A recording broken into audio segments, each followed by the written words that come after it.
Justice for சாந்தின்னு ஒரு குட்டி video பண்ணி சோசியல் மீடியால நான் போடுறேன். யூடியூப்ல ஓடவே இல்லை. எல்லாத்துக்கு தான் உனக்கே இந்த வேலை. பரோட்டா கடையில வேலை பார்த்த குழந்தை, கல்குவாரியில வேலை பார்த்த குழந்தை, மெக்கானிக் ஷாப்ல ஸ்பேனரை தப்பாடுறதுக்காக சூடு சைலன்ஸ்ல சூடு வச்ச குழந்தைங்க இருக்காங்க பாருங்க. ஒவ்வொரு பேரா ஒலிம்பியனுடைய வாழ்க்கையும் உலகத்தினுடைய மிகப்பெரிய இன்ஸ்பிரேஷன். இந்த நேரு ஸ்டேடியம் இருக்கு பாருங்க, இதுல நான் வந்து பார்வையாளரா வந்து உள்ள விட மாட்டாங்க. ஒலிம்பிக்ஸ்ல எத்தனை குழந்தைங்க, எத்தனை மாணவிங்க பாதிக்கப்பட்டிருக்கிறாங்க. ஏன் யாருமே எந்த உதவியுமே பண்ணல? அப்ப ஜஸ்டிஸ் ஃபார் சாந்தின்னு ஒரு குட்டி வீடியோ பண்ணி சோசியல் மீடியால நான் போடுறேன். யூடியூப்ல ஓடவே இல்லை. எல்லாத்துக்கு தான் உனக்கே இந்த வேலை. பேஸ்புக்ல கொஞ்சம் கொஞ்சமா பார்க்க ஆரம்பிச்சாங்க. அது பரவிச்சு.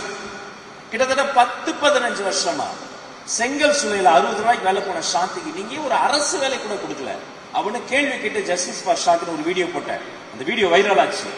அந்த வீடியோ வந்த 10வது நாள் அன்றைய ஸ்போர்ட்ஸ் மினிஸ்டர் இதை பற்றி கேள்விப்பட்டு சாந்தியை நேரில் அழைத்து தமிழ்நாடு உமன்ஸ் அத்லெட்டிக்ஸ் டீம் உடைய அபிஷியல் கோச் இனிமே நீதான அப்பாயின்மெண்ட் ஆர்டர் அடித்து கையில கொடுத்தார்.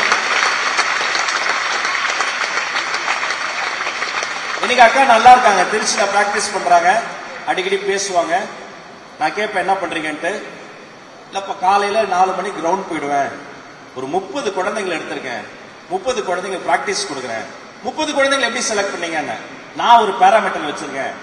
பரோட்டா கடையில வேலை பார்த்த குழந்தைங்க, கல்குவாரியில வேலை பார்த்த குழந்தைங்க, மெக்கானிக் ஷாப்ல ஸ்பேனரை தப்பாடுறதுக்காக சூடு சைலன்ஸ்ல சூடு வச்ச குழந்தைங்க, அவங்களை எல்லாம் மீட் எடுத்து 30 பேர் ஓடிட்டு இருக்காங்க. டெபினட்டா ஒலிம்பிக்ஸ்ல என் குழந்தை ஒரு நாள் கோல்டு வாங்கும், வாங்காம நான் சாக மாட்டேன்னு சாதிச்சு. விளையாட்டு என்பது வெறும் துறை கிடையாது, அது ஒரு போர். இங்க இருக்கிற ஒவ்வொருத்தர் கண்ணிலையும் அந்த கனவு இருக்கு. அந்த கனவை சாத்தியமாக்குவதற்கான எல்லா விஷயங்களையும் சேர்த்துக்காக தான் நாங்க காத்திருக்கோம். இந்தியாவில் சன்சார்பூர்னு ஒரு சின்ன கிராமம், பஞ்சாப்ல நிறைய பேருக்கு தெரியாது. பின்னாடி இருக்க குழந்தைகளுக்கு காலையில 4 மணிக்கு எழுந்தவன அந்த ஊர்ல என்ன தெரியுமா பண்ணுவாங்க? பொட்டல் காட்டுல கருவேலங்காட்டுக்கு நடுவுல 500 பேர் சேர்ந்து ஹாக்கி பிராக்டிஸ் பண்ணுவாங்க. ஸ்குவாட் பொசிஷன்ல நம்மளால கொஞ்சம் நேரம் நிக்கவே முடியாது, 4 மணி நேரம் பிராக்டிஸ் பண்ணுவாங்க. அந்த அளவுக்கு அது நிறைய ஹாக்கி பிளேயர்ஸ் உருவாக்குச்சு. எந்த அளவுக்குன்னா ஒலிம்பிக்ஸ்ல 2 நாடு 3 நாடுக்கெல்லாம் அந்த சின்ன கிராமத்துல போய் ரெப்ரசென்ட் பண்ணி ஆடுவாங்க. இங்க இருந்து சன்சார்பூர்ல இருந்து பிளேயர்ஸ் கொண்டு போய் இம்போர்ட் பண்ணி மற்ற நாடுகள்லாம் ஆட வைப்பாங்க. அந்த ஊர்ல அர்ஜுனாவாடிஸ் வந்தாங்க, ஒலிம்பியன்ஸ் வந்தாங்க. ரூட் சொல்லும் போதே அர்ஜுனாவாடி வீட்டுல லெப்ட் எடுத்து அந்த பெரிய கோச் இருப்பார்ல அவர் வீட்டுல நேரா போனீங்கன்னா டிராக்டர் வருவாங்க பாருனாங்க. 70s 60s அந்த ஃபேக் எண்டுல போதைப் பொருள் கலாச்சாரம் அதிகமாச்சு, ரோட் ஆக்சிடென்ட்ஸ் அதிகமாச்சு. ஒரு காலத்துல மெக்கா ஆஃப் இந்தியன் ஹாக்கி என்று அழைக்கப்பட்ட அந்த சன்சார்பூர் ஹாக்கி என்ற அந்த ஒரு பெரிய விஷயத்தை விட்டு கொஞ்சம் கொஞ்சமாக மங்கி மறைஞ்சு போச்சு.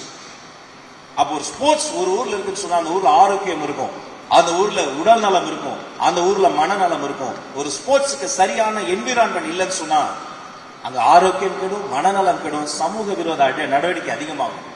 இதெல்லாம் சரி செய்வதற்காக வெறும் மேனிபெஸ்டோலாம் இல்லைங்க, ஒரு கொள்கை பிரகடனத்தோடு ஒரு முடிவோடு தான் மாண்புமிகு முதல்வர் சி ஜோசப் விஜய் அவர்களினுடைய இந்த கேபினெட் களத்தில் இறங்கி இருக்கிறோம்.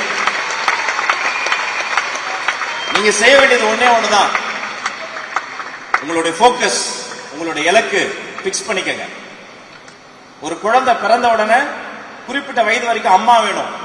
அந்த குழந்தை அந்த புதிய வயதில் அந்த அம்மாவை இழந்துருச்சு. முக்கியமான வயது வரை தந்தை வேணும், தந்தையும் அந்த குழந்தை இழந்துருச்சு. கண்ணு முன்னாடி தாயும் தந்தையும் தற்கொலை செய்வதை பார்ப்பதை போல ஒரு துயரம் ஒரு குழந்தைக்கு உலகத்திலே வரக்கூடாது. அந்த குழந்தைக்கு வந்துச்சு.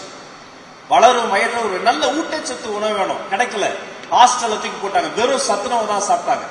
இன்னைக்கு நிறைய மாத்திட்டோம், எங்களுடைய அப்ரோச் மாறிடுச்சு எஜுகேஷன்ல, சோசியல் வெல்ஃபேர்ல. அன்னைக்கு சாதாரண ஒரு தண்ணி மாதிரி ஒரு சாம்பார், ஒரு காய் இருந்தா பெரிய விஷயம். வெறும் சத்துணவு சாப்பிட்டு அந்த குழந்தை வளர்ந்துச்சு. அந்த குழந்தைக்கு 2 ஆப்ஷன் இருந்தது. முதல் ஆப்ஷன் வயலன்ஸ், கத்தி எடுத்து போய் யாரை குத்தலாம், துப்பாக்கி தூக்கி போல, ஒரு போராளியா மாறலாம். 2வது ஆப்ஷன் ஸ்போர்ட்ஸ். அந்த குழந்தை 2வது ஆப்ஷனை சூஸ் பண்ணிச்சு. தன்னுடைய மொத்த கோபத்தையும் வேகத்தையும் கிரவுண்ட்ல போய் அந்த குழந்தை காட்டுச்சு.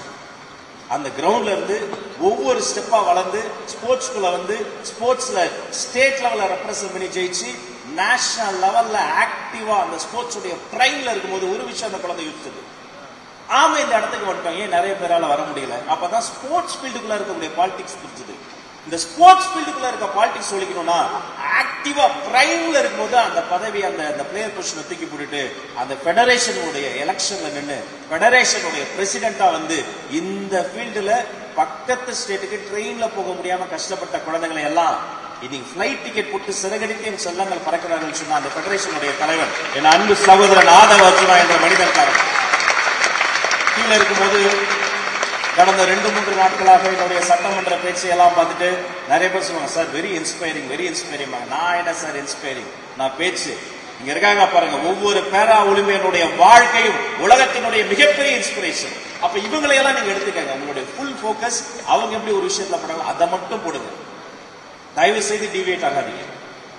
நீங்க உங்களுடைய டேலண்ட அந்த ஸ்போர்ட்ஸ்ல மட்டும் போடுங்க. உங்களுக்கு தேவையான எல்லா விஷயத்தையும் பார்த்துக் கொள்வதற்காக இந்த மேடையில் இருக்கக்கூடிய ஒவ்வொரு மனிதர்களும் தயாராக இருக்கிறார்கள். எங்களுடைய இலக்கு ஒன்றே ஒன்றுதான். இந்த நேரு ஸ்டேடியம் இருக்கு பாருங்க, இதுல நான் வந்து பார்வையாளராக வந்திருக்கேன். உள்ள விட மாட்டாங்க, கெஞ்சி இருக்கேன். இது என் தொகுதி எக்மூர். பிறகு ஒரு ஸ்டேஜ் வந்தது, உள்ள வந்துருவேன், இதெல்லாம் பிரிவிலேஜ். இந்த கிரவுண்ட் ஃப்ளோருக்கு எங்களை விட மாட்டாங்க. அந்த கார்னர் இருக்குல்ல, அது வந்து எல்லாரும் விட்ட பிறகு அங்க கொஞ்சம் காவல்துறை நண்பர்கள் ஃபயர் சர்வீஸ் ஆளுங்கெல்லாம் ரெக்வஸ்ட் பண்ணா அண்ணா அப்படின்னா அங்க விடுவாங்க. அங்க இன்னும் பார்த்திருக்கேன். இங்க ஒரு ஸ்டேஜ் வந்தது, இங்கதான் இந்த இந்திய சினிமாவுடைய உச்சகட்டம் பொன்னியின் செல்வன் ஆடியோ லான்ச் நடந்தது. இந்த ஸ்டேஜ்ல நான் ஆங்கரா வந்து நின்று தொகுத்து இதே மணியில தொகுப்பாளராக வந்தேன். இதே நேரு ஸ்டேடியம்ல ஒரு ஸ்டேஜ் வந்தது.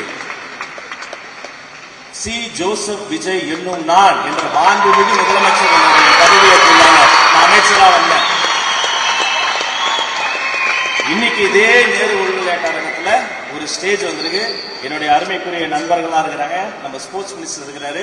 இது 1 மாசமா அவர் விடாம சொல்லி அவர் வீட்டு பங்கன் கூட இப்படி கூட்டதில்ல. உங்களுக்காக எங்களை எல்லாம் கம்பல் பண்ணி கழுத்துல கட்டி வைக்காததுக்காக எங்களை எல்லாம் கூட்டு வந்திருக்கிறாரு. இங்கேயும் அவருக்காக வந்து சந்தோஷமா இருக்கு. இன்னும் ஒரே ஒரு ஆசை, நடக்கும், கண்டிப்பா நடக்கும்.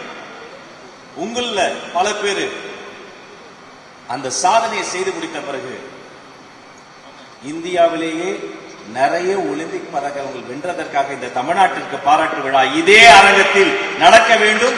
அதற்கு இந்த சகோதரன் ராஜ்மோகனை நீங்கள் அழைக்க வேண்டும். கான்பிடண்டா இருங்க, கட்டாயமா நடக்கும். உங்கள் அத்தனை பேருக்கும் ஆல் தி வெரி பெஸ்ட். நன்றி, வணக்கம்.